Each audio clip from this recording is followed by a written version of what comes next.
Ditalak suami demi pelakor. Aku diam saja.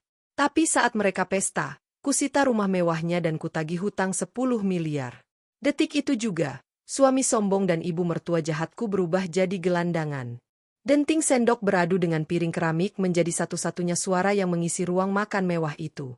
Aku menatap sup buntut yang mulai dingin di hadapanku. Di ujung meja, Mas Raka sibuk dengan ponselnya, tersenyum-senyum sendiri, sementara ibu mertuaku, Bu Ratih, menatapku dengan sorot mata yang seolah sedang menilai barang dagangan cacat produksi. Hana, kamu itu kalau masak jangan terlalu banyak garam. Lidah ibu jadi pahit, gerutu Bu Ratih, meletakkan sendoknya dengan kasar. Padahal, aku melihat sendiri beliau sudah menambah porsi kedua. Maaf, Bu. Nanti Hana perbaiki, jawabku singkat, enggan memperpanjang masalah. Aku sudah terlalu lelah. Bukan lelah fisik, tapi lelah hati. Tiba-tiba, suara deru mobil terdengar berhenti tepat di depan teras rumah. Bukan mobil tamu biasa. Itu suara mesin mobil sport yang meraung angkuh. Mas Raka langsung menegakkan punggungnya. Senyum di wajahnya merekah lebar. Senyum yang sudah lama hilang saat menatapku. Ah, dia datang. Siapa, Mas? Tanyaku. Mas Raka tidak menjawab. Dia berdiri, berjalan cepat menuju pintu utama. Tak lama kemudian, dia kembali. Namun kali ini, tangannya tidak kosong. Dia menggenggam erat pinggang seorang wanita. Wanita itu cantik. Rambutnya blow sempurna, gaun merah ketat membalut tubuhnya, dan aroma parfum mahal langsung menguar, membunuh aroma masakan rumahanku. Aku mengenalnya. Lydia. Sekretaris baru Mas Raka yang sering muncul di story Instagram kantor suamiku. Malam, Tante Ratih, sapa Lydia manja, langsung mencium pipi ibu mertuaku. Yang membuat dadaku sesak bukan kedatangannya, melainkan reaksi Bu Ratih. Ibu mertuaku itu berdiri dan memeluk Lydia hangat, seolah menyambut anak kandung yang pulang dari perantauan. Duh, cantiknya calon mantu ibu. Sini, duduk di sebelah Raka. Jangan dekat-dekat Hana, nanti bau bawangnya nular, sindir Bu Ratih sambil melirikku jijik. Aku meletakkan sendok perlahan. Darahku mendidih, tapi wajahku tetap datar. Bertahun-tahun hidup dengan mereka melatihku menjadi aktris watak terbaik. Mas, apa maksudnya ini? Tanyaku dingin. Ini jam makan malam keluarga. Kenapa ada orang luar? Raka tertawa remeh. Dia menarik kursi untuk Lydia, lalu menatapku dengan dagu terangkat. Orang luar? Koreksi ucapanmu, Hana. Sebentar lagi Lydia yang akan jadi nyonya di rumah ini, bukan kamu. Hening sejenak. Angin malam terasa menusuk masuk ke tulang. Maksud Mas? Raka melempar sebuah amplop coklat ke hadapanku. Amplop itu meluncur di atas meja marmer dan berhenti tepat di samping mangkuk supku. Hana, saya talak kamu. Kalimat itu meluncur begitu mudah, seringan memesan kopi di kafe. Tidak ada keraguan, tidak ada rasa bersalah. Mulai hari ini, detik ini, kamu bukan istri saya lagi. Saya sudah muak, lanjut Raka. Tangannya kini sibuk membelai rambut Lydia yang bersandar manja di bahunya. Lihat dirimu, Hana. Kucel. Dasteran terus. Tidak ada wibawanya sebagai istri CEO. Saya butuh pendamping yang sepadan, yang bisa diajak gala dinner, bukan yang cuma bisa ngupas bawang di dapur. Bu Ratih menimpali dengan semangat. Benar itu. Raka itu karirnya sedang di puncak. Hana. Dia butuh istri yang berkelas. Lihat Lydia, glowing, pintar bawa diri. Kamu. Harta nggak punya, gaya kampungan. Ibu malu kalau arisan ditanya mantunya yang mana. Aku menarik napas panjang. Mereka pikir aku diam karena syok atau sedih? Tidak. Aku sedang menahan tawa getir. Mereka lupa siapa aku sebelum menikah dengan Raka 5 tahun lalu. Mereka lupa siapa yang memodali firma arsitektur Raka saat dia nyaris bangkrut dikejar rentenir. Cinta memang buta, dan kebodohanku selama ini adalah menutup mata dari sifat asli mereka demi menjaga keutuhan rumah tangga. Tapi malam ini, tirai itu terbuka sepenuhnya. Mas yakin? Tanyaku pelan. Mataku menatap tajam ke manik mata Raka. Kamu mentalakku hanya karena penampilan dan wanita ini. Jangan drama, Hana, potong Lydia. Suaranya terdengar dibuat-buat. Raka itu berhak bahagia. Kamu kalau sadar diri, harusnya mundur dari lama. Raka bilang kamu itu membosankan di ranjang, membosankan di meja makan. Paket lengkap membosankan. Raka dan Bu Ratih tertawa mendengar hinaan itu. Tawa mereka terdengar seperti lonceng kematian bagi kesabaranku. Baik, kataku. Aku berdiri tegak. Tidak ada air mata setetes pun. Reaksi tenangku membuat Raka sedikit terkejut. Mungkin dia mengharapkan aku bersujud di kakinya, memohon agar tidak diceraikan. Kamu terima? Tanya Raka ragu. Kenapa tidak? Kalau kamu sudah membuang berlian demi memungut kerikil, itu urusanmu, Mas. Jawabku tenang sambil menatap Lydia yang wajahnya memerah menahan marah. Kurang ajar, bentak Bu Ratih. Berlian apanya? Kamu itu cuma parasit. Untung Raka sadar. Sekarang, berhubung kamu sudah ditalak, kemasi barangmu. Malam ini juga angkat kaki dari rumah anakku. Benar, tambah Raka, kembali mendapatkan arogansinya. Bawa baju-bajumu saja. Perhiasan, mobil, dan semua fasilitas yang kuberi, tinggalkan. Itu hak Lydia sekarang. Jangan harap kamu dapat harta gonogini sepeser pun. Aku mengangguk pelan. Oke, aku pergi sekarang. Aku berbalik melangkah menuju kamar. Di belakangku, aku mendengar sorak-sorai kemenangan mereka. Akhirnya hama itu pergi juga, Bu, ujar Raka. Iya, Nak. Besok kita panggil dekorator, ganti suasana rumah ini. Ibu sudah eneg lihat selera kampungan si Hana, sahut Bu Ratih. Di dalam kamar, aku mengambil koper kecil. Aku hanya memasukkan beberapa helai baju dan dokumen-dokumen penting yang selama ini kusimpan rapi di brankas tersembunyi, dokumen yang Raka bahkan tidak tahu keberadaannya. Sebelum keluar kamar, aku menatap pantulan diriku di cermin. Wajahku memang polos tanpa make-up, tapi mataku menyala. Mereka pikir mereka sedang mengusir seekor kucing kurap. Mereka tidak sadar bahwa mereka baru saja membangunkan singa yang sedang tidur. Aku menyeret koperku keluar, melewati ruang makan di mana mereka bertiga sudah mulai bersulang dengan wine murah yang ada di kulkas. Selamat tinggal, Mas Raka, Bu Ratih, ucapku saat berdiri di ambang pintu. Pergi sana. Jangan balik-balik lagi jadi gembel di sini, teriak Bu Ratih tanpa menoleh. Aku tersenyum tipis. Sangat tipis. Tenang saja, Bu. Aku akan kembali, batinku. Tapi saat aku kembali nanti, kalian yang akan menjadi gembel di kaki lima. Aku menutup pintu rumah besar itu. Mengeluarkan ponsel dari saku dasterku, lalu menekan sebuah nomor yang sudah lama kusimpan di panggilan cepat. Halo, Pak Gunawan, sapaku pada pengacara kepercayaanku. Suaraku berubah dingin dan tegas, jauh berbeda dari nada bicara istri penurut 5 menit yang lalu. Ya, Bu Hana? Ada perintah? Jawab suara berat di seberang sana. Jalankan rencana B, sita asetnya, dan tagih hutangnya. Semuanya. Tanpa sisa. Angin malam menampar wajahku saat pagar besi hitam yang tinggi itu tertutup perlahan. Bunyi, klik, otomatis dari kunci pagar terdengar seperti vonis hakim yang mengetuk palu. Aku berdiri di trotoar, hanya ditemani satu koper kecil dan bayangan lampu jalan yang remang. Dari balik pagar, lamat-lamat masih terdengar gelak tawa. Suara Bu Ratih yang melengking memuji kecantikan Lydia, dan suara bariton Mas Raka, mantan suamiku, yang terdengar begitu lepas tanpa beban. Mereka merayakan kebebasan. Raka seolah baru saja memenangkan lotre. Ironis. Mereka tidak tahu bahwa tiket lotre itu baru saja mereka buang ke jalanan. Sebuah mobil taksi online merapat pelan di depanku. Sopirnya, seorang bapak paruh baya, menatapku dengan sorot iba begitu kaca jendela turun. Penampilanku memang menyedihkan di mata orang awam. Seorang wanita berdaster lusuh, tanpa make-up, berdiri di depan rumah gedongan dengan satu koper di tengah malam. Klasik. Korban pengusiran. Sesuai aplikasi ya, Bu Hana? Tanyanya ragu. Mungkin takut aku tidak punya uang untuk membayar. Iya, Pak. Ke Hotel Grand Melia. Ya, jawabku sambil mengangkat koper ke bagasi. Si bapak sopir terbelalak sebentar. Grand Melia? Hotel bintang 5 di Kuningan itu, Bu? Iya, Pak. Tolong cepat ya, saya ingin istirahat. Sepanjang perjalanan, bapak sopir itu berkali-kali melirik lewat kaca spion. Mungkin dia bingung.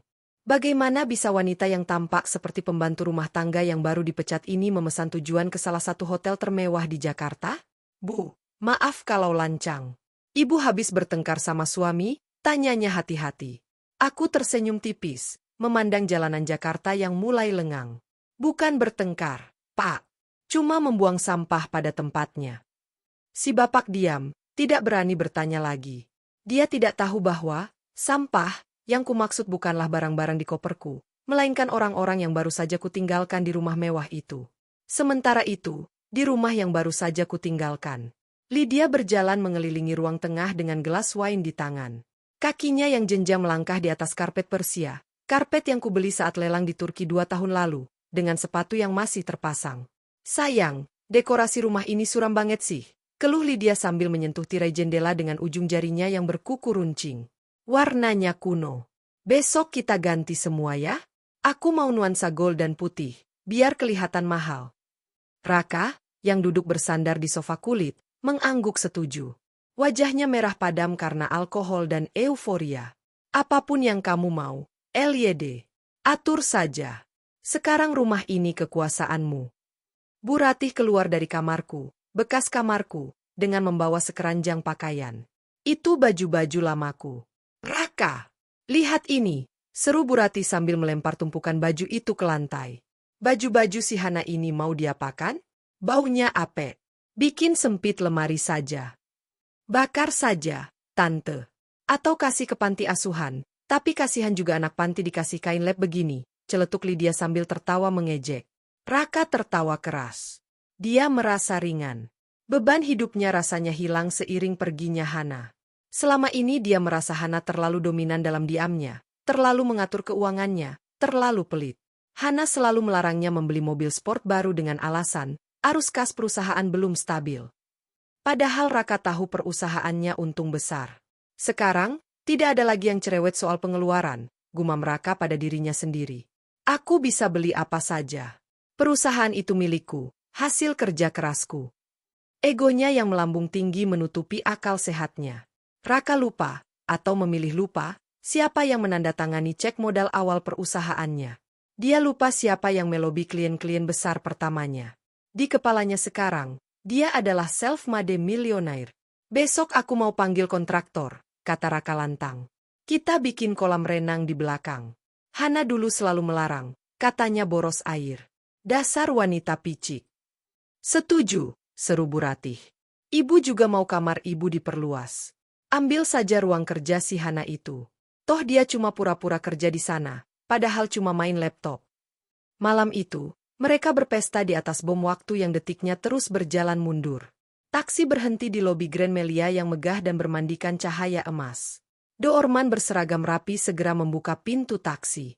Dia sempat tertegun melihat penampilanku, namun profesionalismenya mengalahkan rasa herannya.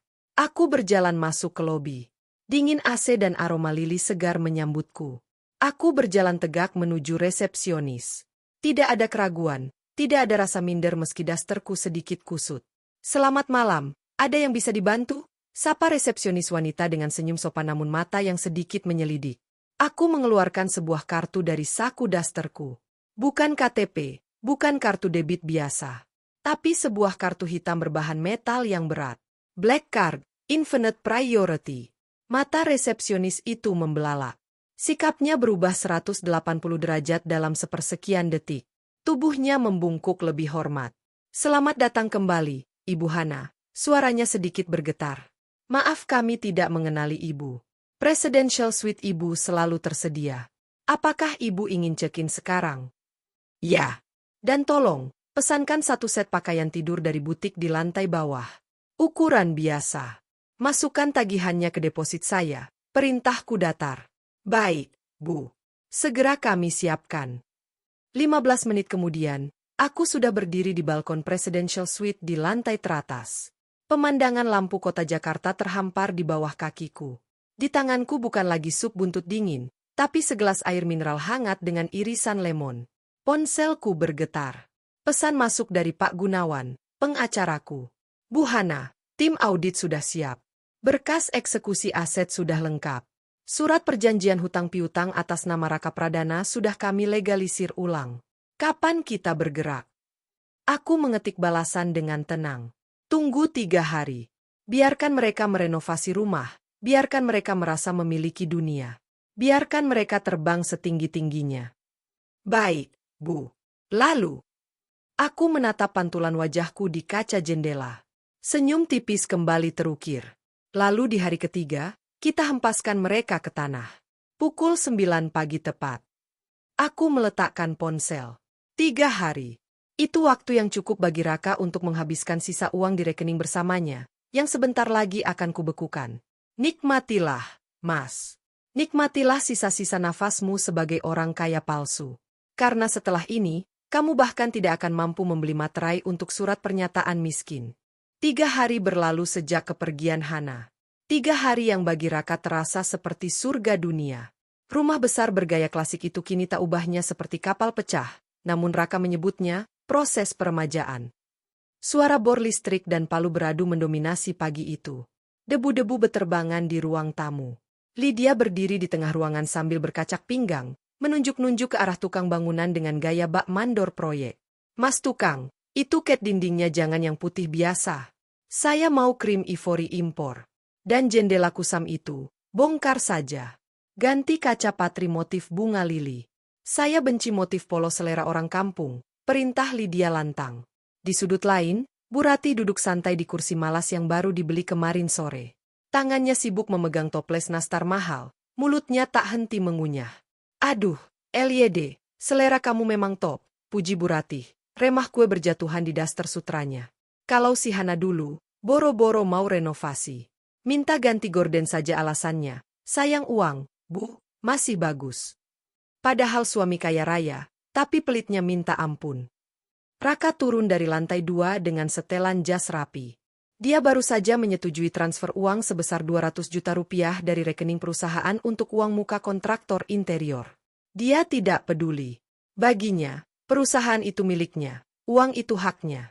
Tanpa Hana yang biasa, mengerem, pengeluaran operasional sebagai komisaris bayangan, Raka merasa seperti kuda lepas dari kandang. Gimana, sayang? Suka desain barunya? Tanya Raka sambil memeluk pinggang Lydia dari belakang. Suka banget, Mas. Oh ya, nanti sore teman-teman sosialitaku mau mampir. Kita bikin pesta kecil-kecilan ya? Syukuran karena kamu sudah single, rengek Lydia manja. Apapun buat kamu. Pesan catering paling mahal. Jangan lupa wine-nya, jawab Raka enteng. Dia merasa dunia ada dalam genggamannya. Istri cantik, rumah yang akan semakin mewah, dan ibu yang mendukung penuh. Apa lagi yang kurang?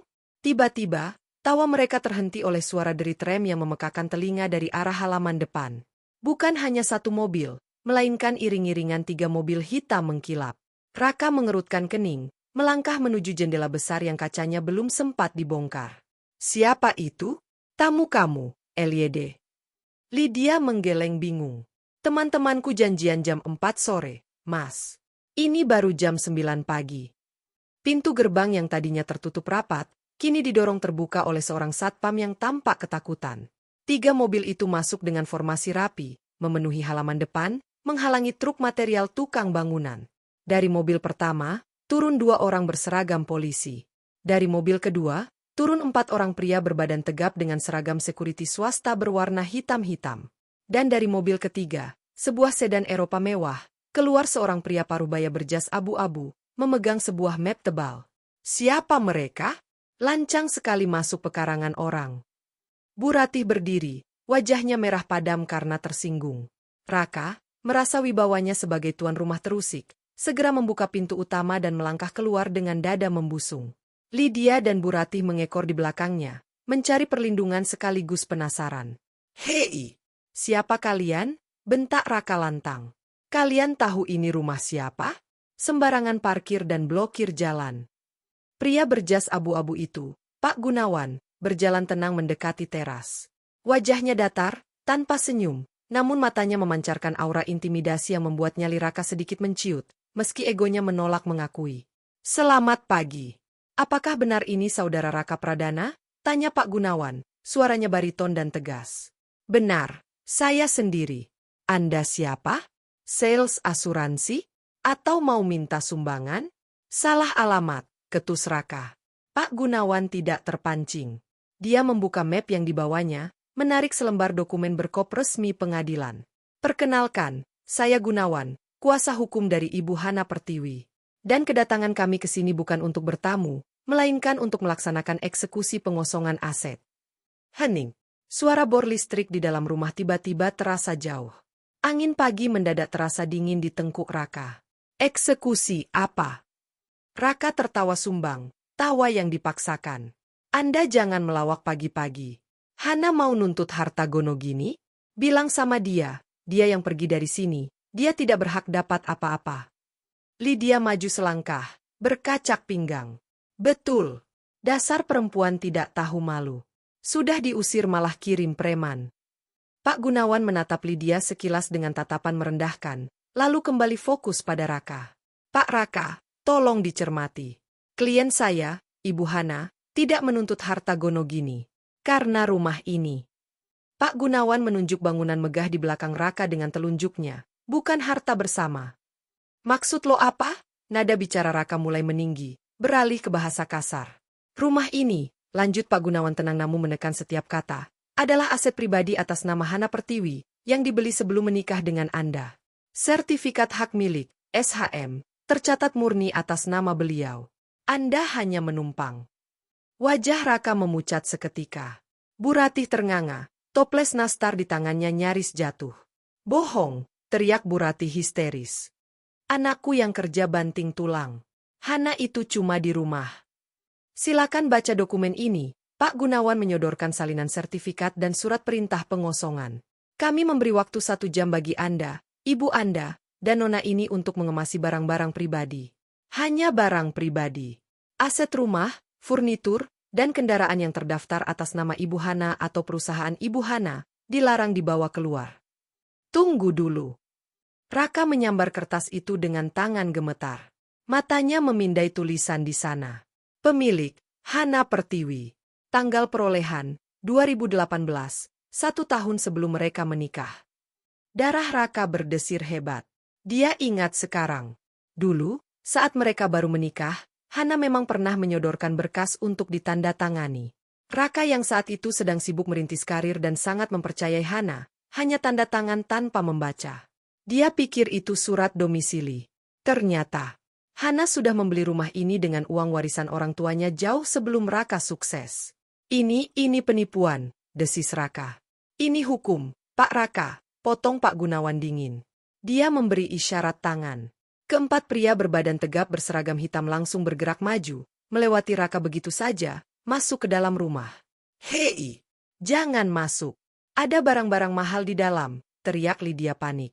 Justru itu tugas kami, Nona. Memastikan barang-barang mahal milik klien kami tidak dirusak atau dicuri oleh penghuni liar, jawab salah satu petugas keamanan dengan nada datar. Raka terpaku di tempat. Kakinya lemas. Tukang-tukang bangunan yang disewa Lydia menghentikan pekerjaan mereka, bingung melihat situasi. Pak, ini jadi renovasinya? Tanya salah satu tukang polos. Pak Gunawan menoleh pada tukang itu. Bubarkan. Siapa yang menyuruh kalian bekerja? Pemilik rumah yang sah tidak pernah memberi izin renovasi. Pulang sekarang sebelum saya panggil polisi untuk pasal perusakan properti. Para tukang itu langsung membereskan alat mereka dengan panik, lari terbirit-birit keluar gerbang. Tak mau terlibat masalah hukum. Dalam hitungan menit, istana impian Raka berubah menjadi panggung mimpi buruk. 1 jam, Pak Raka, ucap Pak Gunawan sambil melihat jam tangan mahalnya. Dimulai dari sekarang. Kalau Anda tidak bergerak, tim saya yang akan membantu melemparkan barang Anda ke jalan raya. 45 menit berlalu.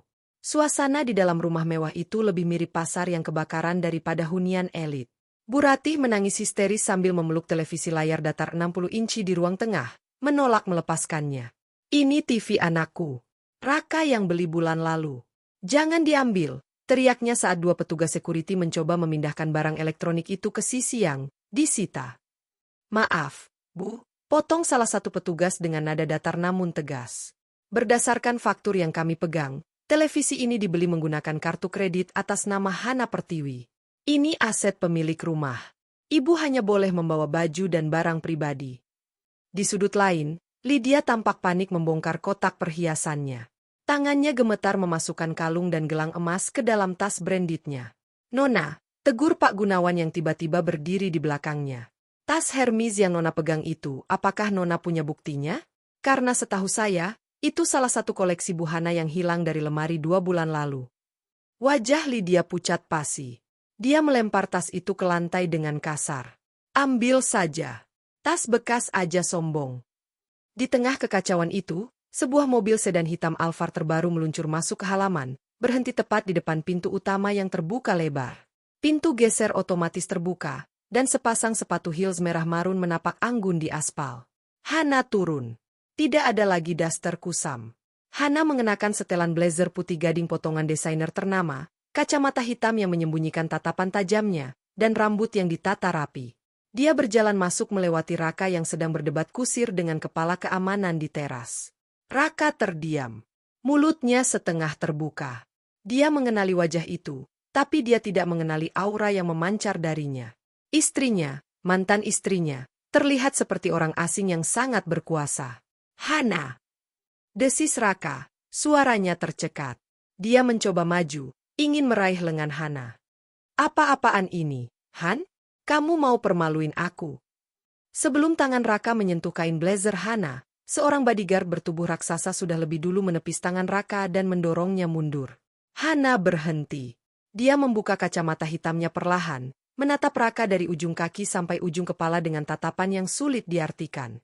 Ding! Kosong! Mempermalukanmu? Ulang Hana pelan, namun suaranya menggema di teras yang hening seketika. Kamu tidak butuh bantuanku untuk itu, Mas. Kamu sudah mempermalukan dirimu sendiri saat mengusir istri sahmu demi perempuan simpanan di rumah yang bukan milikmu.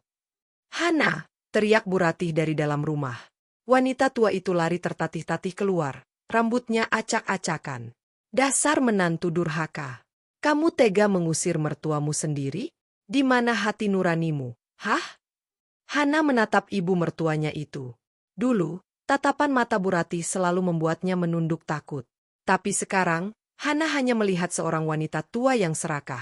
Hati nurani saya sudah mati, Bu. Mati tepat saat ibu bilang masakan saya bikin lidah ibu pahit. Padahal ibu tahu saya memasak sambil menahan sakit demam. Jawab Hana tenang. Dan tolong dikoreksi, ibu bukan mertua saya lagi. Ibu hanya orang asing yang menerobos properti saya. Bu Ratih menjerit, hendak menjambak rambut Hana, tapi lagi-lagi tertahan oleh tembok manusia berseragam hitam. Waktu habis. Seru Pak Gunawan sambil melihat jam tangannya. Keluarkan mereka. Sekarang. Perintah itu memicu aksi cepat. Petugas keamanan mulai mengangkat koper-koper berisi pakaian Raka, Lydia, dan Bu Ratih. Barang-barang itu tidak dibawa dengan hati-hati, melainkan diseret dan diletakkan begitu saja di trotoar luar pagar. Tunggu. Jangan kasar dong, pekik Lydia saat melihat koper make-up-nya ditaruh sembarangan di aspal panas. Dia berlari mendekati Hana, mencoba menggunakan taktik lamanya, manipulasi. Mbak Hana, kita sesama perempuan loh, ujar Lydia dengan nada memelas yang dibuat-buat. Masa Mbak tega biarin Mas Raka gelandangan? Kalau Mbak masih cinta, kita bisa bicarakan baik-baik. Bagi dua rumah ini juga nggak apa-apa. Hana tertawa. Tawa yang renyah namun menusuk. Bagi dua. Hana mendekatkan wajahnya ke wajah Lydia. Dengar baik-baik, Lydia. Saya bukan wanita bodoh yang bisa kamu mainkan. Kamu harusnya bersyukur saya cuma mengusir kamu. Hana menunjuk Pak Gunawan. Pengacara saya sudah memegang bukti CCTV perzinahan kalian di rumah ini selama saya pergi. Foto, video, lengkap. Kalau kamu tidak segera angkat kaki dari pandangan saya, detik ini juga saya telepon polisi untuk memproses pasal 284 KUHP. Kamu mau masuk penjara atau pergi? Mata Lydia membelalak ketakutan. Ancaman penjara jelas bukan main-main. Tanpa bicara lagi, Lydia berlari keluar gerbang, menyeret kopernya menjauh, bahkan tidak mempedulikan Raka yang masih terpaku. Lydia, tunggu, panggil Raka, tapi selingkuhannya itu sudah sibuk menyetop taksi. Kini tinggal Raka dan ibunya. Raka menatap Hana dengan tatapan nanar. Egonya hancur lebur. Han, kita bisa bicara, kan? Aku minta maaf. Aku hilaf. Jangan begini, Han. Ini rumah tempat kita membangun mimpi. Mimpi kamu, Mas. Bukan mimpiku, potong Hana tajam. Mimpiku sederhana, punya suami setia dan keluarga yang menghargaiku. Tapi kamu hancurkan itu. Hana memberi isyarat pada satpam.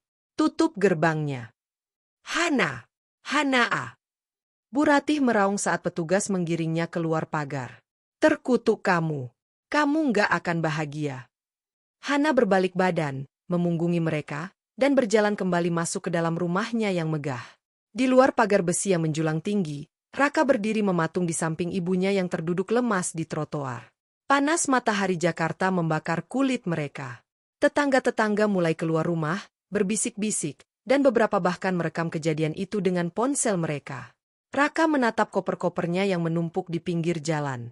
Mobil sportnya disita karena BPKB-nya ternyata digadaikan ke perusahaan Hana, fakta yang baru ia tahu dari Pak Gunawan tadi. Dompetnya ada, tapi kartu kreditnya sudah diblokir. Raka, kita tidur di mana malam ini? Isak Buratih. Raka tidak menjawab. Kepalanya pening. Dia baru saja jatuh dari langit ketujuh langsung ke gorong-gorong dalam waktu kurang dari 1 jam. Namun, dia belum tahu satu hal. Di dalam rumah yang sejuk, Hana sedang duduk di sofa, memegang segelas jus jeruk. Pak Gunawan duduk di hadapannya, menyodorkan sebuah tablet. Fase 1 selesai, Bu Hana. Rumah sudah aman. Sekarang, apakah kita lanjut ke fase 2? Tanya Pak Gunawan. Hana menatap layar tablet itu. Di sana tertera data keuangan perusahaan Raka dan daftar hutang pribadinya. Luncurkan, perintah Hana dingin. Kirim tagihannya via email sekarang. Biar dia membacanya saat sedang bingung mencari hotel murah. Jam dinding digital di dinding yang catnya mengelupas itu menunjukkan pukul 22 waktu Indonesia Barat. Bukan di suite Hotel Grand Melia, melainkan di sebuah kamar sempit di hotel kelas melati pinggiran Jakarta. Udaranya pengap, berbau campuran rokok apek dan pewangi ruangan murah yang menyengat. Raka duduk di tepi kasur pegas yang berdecit setiap kali ia bergerak. Kemeja mahalnya sudah kusut, dasinya terlempar entah kemana. Di sudut ruangan, Buratih duduk bersila di lantai beralaskan koran, masih sesenggukan meratapi nasib. Sementara Lydia, yang terpaksa ikut karena dompet dan kartu identitasnya tertinggal di mobil Raka yang disita, berdiri di dekat jendela sambil merokok dengan wajah masam. Panas banget sih. AC-nya rusak ya? Bentak Lydia, menendang kaki meja rias yang keropos. Mas, lakuin sesuatu dong. Masa kita tidur di tempat gembel begini? Sabar, LYD. Semua kartu kreditku diblokir. Cuma uang tunai di dompet ini sisa peganganku, jawab Raka lemah. Kepalanya terasa mau pecah. Besok pagi aku ke kantor. Aku akan tarik uang kas perusahaan. Kita sewa apartemen baru. Buratih mendongak, matanya berbinar penuh harap. Benar, Raka. Kamu kan CEO. Perusahaan itu milik kamu. Ambil saja uangnya yang banyak biar si Hana menyesal. Raka mengangguk, mencoba meyakinkan dirinya sendiri. Iya, Bu. Hana boleh ambil rumah itu, tapi dia lupa. Sumber uangku ada di PT Pradana Arsitek. Selama perusahaan itu masih jalan, kita akan bangkit. Tepat saat Raka merasa sedikit tenang, ponselnya bergetar panjang. Sebuah notifikasi email masuk dengan tanda seru merah, urgent. Pengirimnya, Legal Department, Hana Pertiwi Group. Jantung Raka berdegup kencang. Firasat buruk menyergapnya. Dengan jari gemetar, ia membuka email itu. Lampirannya berupa dokumen PDF setebal 20 halaman. Namun, mata Raka langsung terkunci pada angka yang dicetak tebal di halaman pertama. Total kewajiban pembayaran, 10 miliar 250 juta rupiah, 10 miliar 250 juta rupiah. Apa ini? Desis Raka, wajahnya memucat seperti mayat. Kenapa, Mas? Hana minta balikan? Tanya Lydia sinis, mendekat untuk mengintip layar ponsel. Mata Lydia membelalak saat melihat nominal itu. 10 miliar. Mas, kamu punya hutang segitu. Raka membaca baris demi baris surat itu dengan napas tersengal. Perihal, penagihan jatuh tempo atas perjanjian pinjaman modal usaha nomor 001 HPRP 2019. Ingatannya terlempar ke 5 tahun lalu. Saat perusahaannya nyaris kolaps, Hana menyodorkan tumpukan dokumen tebal di hadapan notaris. Tanda tangan di sini, Mas. Ini formalitas biar uang warisan papaku bisa masuk ke rekening PT kamu secara legal. Biar nggak kena masalah pajak, kata Hana waktu itu dengan senyum manis. Raka yang saat itu buta oleh ambisi dan sangat mempercayai istrinya, menandatangani semuanya tanpa membaca klausul-klausul kecilnya. Ternyata, itu bukan hibah. Itu adalah hutang lunak dengan bunga progresif dan klausul buyback garansi yang sangat mengikat. Brengsek. Raka membanting ponselnya ke kasur. Dia menjebakku. Modal awal perusahaan itu ternyata statusnya hutang. Dan karena aku telat bayar angsuran selama 3 tahun, Yang kupikir nggak perlu dibayar karena dia istriku, bunganya membengkak jadi denda. Terus. Lydia menyela tajam. Kamu bisa bayar nggak? Raka tertunduk lesu, menjambak rambutnya sendiri. Aset perusahaan kalau dijual semua pun paling cuma laku 5 miliar. Itu pun butuh waktu. Hana minta pelunasan 1x 24 jam. Kalau tidak. Raka menelan ludah, membaca kelanjutan email itu di layarnya yang retak. Jika tidak dilunasi dalam tempo yang ditentukan, kami akan memproses tindak pidana penggelapan dana investor dan mengajukan pilot atas nama Raka Pradana. Penjara, bisik Raka. Aku bisa dipenjara. Hening. Suara kipas angin berkarat yang berputar pelan terdengar seperti ejekan. Lydia mematikan rokoknya di asbak dengan kasar. Dia mengambil tas tangannya, lalu berjalan menuju pintu. Mau kemana kamu, LYD? Tanya Raka panik. Lydia menoleh. Tatapannya bukan lagi tatapan manja, melainkan tatapan jijik. Pergi, lah. Kamu pikir aku mau pacaran sama calon napi miskin yang punya hutang 10 miliar? Sorry ya, Mas. Cantik butuh modal. Dan modal kamu sudah minus. Lydia, kamu bilang kamu cinta mati sama anakku, jerit Buratih, mencoba menahan tangan wanita itu. Lydia menepis tangan Buratih kasar. Cinta itu ada kalau transferannya lancar, Nek. Minggir. Bam. Pintu kamar hotel terbanting keras. Lydia pergi, membawa serta mimpi-mimpi Raka tentang masa depan yang indah. Raka merosot ke lantai. Dadanya sesak. Nyeri hebat menjalar ke lengan kirinya. Raka, bangun, nak. Jangan diam saja. Kejar dia, guncang Buratih panik. Tapi Raka tak merespon. Pandangannya kabur. Dunia di sekelilingnya berputar dan menjadi gelap. Sementara itu, di sebuah apartemen penthouse di pusat Jakarta. Aku duduk di balkon, menikmati segelas teh chamomile hangat. Langit Jakarta malam ini cerah, tanpa mendung sedikit pun. Ponselku berbunyi. Pesan singkat dari Pak Gunawan. Email sudah terkirim dan dibaca, Bu. Sistem pelacak menunjukkan lokasi mereka ada di sebuah hotel melati di Tanah Abang. Apakah perlu saya kirim tim medis? Mengingat riwayat jantung Pak Raka. Aku tersenyum tipis, mengetik balasan singkat. Tidak perlu. Biarkan dia merasakan akibat dari perbuatannya. Kalau dia pingsan, ibunya pasti bisa berteriak minta tolong. Suaranya kan lantang kalau sedang menghina orang. Aku meletakkan ponsel di meja. Selesai sudah. Rumahku kembali, perusahaannya akan segera menjadi milikku lewat jalur pilot, dan harga dirinya sudah hancur tak bersisa. Hutang 10 miliar itu sebenarnya hanyalah alat. Aku tahu dia tidak akan mampu bayar. Tujuanku bukan uangnya, tapi melihat wajah putus asanya saat sadar bahwa dia bukan siapa-siapa tanpaku. Selamat malam, Mas Raka. Bisikku pada angin malam. Semoga tidurmu nyenyak di atas kasur kutu busuk itu. Karena mulai besok, hidupmu yang sebenarnya baru akan dimulai. Aku berdiri, melangkah masuk ke dalam kamar yang hangat dan nyaman, menutup pintu kaca balkon, dan menutup buku masa lalu itu selamanya.